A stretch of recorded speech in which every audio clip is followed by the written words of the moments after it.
Tonight, breaking news. As we speak, court is in session just moments ago. The shocking Baby Gabriel kidnapping trial verdict came down. Listen to it. We're going to listen to it ourselves for the first time right now, together with you, and then we're going to analyze it. Check it out. As to count one, kidnapping, the verdict form is blank. Verdict as to count one, lesser included. Having found the defendant not guilty of kidnapping, or, after full and careful consideration of the facts, being unable to agree on whether to find the defendant guilty or not guilty of kidnapping, we, the jury, duly impaneled and sworn in the above entitled action upon our oaths, do find the defendant, Elizabeth Johnson, as to the offense of unlawful imprisonment, guilty. We further find that this offense is a domestic violence offense. Oh my gosh, this is the biggest jaw dropper since the Casey Anthony verdict. Because yes, guilty unlawful imprisonment, yes, guilty conspiracy to commit custodial interference, but the big charge was kidnapping. And you just heard it. The verdict form was left blank. So essentially, she is not convicted of kidnapping, even though her precious baby disappeared on her watch. Even though she called the father of the child and said, I killed the child.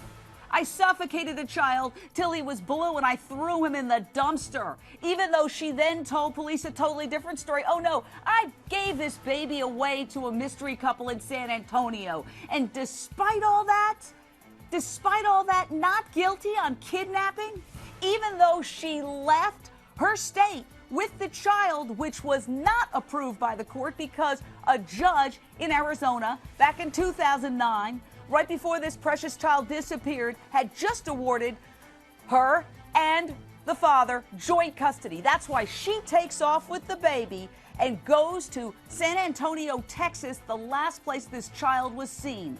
Not guilty of kidnapping. The verdict form left blank.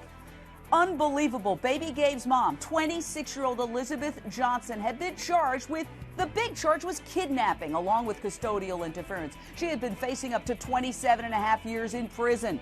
She was just convicted of the lesser charges. Baby Gabriel, nobody knows where he is tonight. Nobody knows whether he is dead or alive.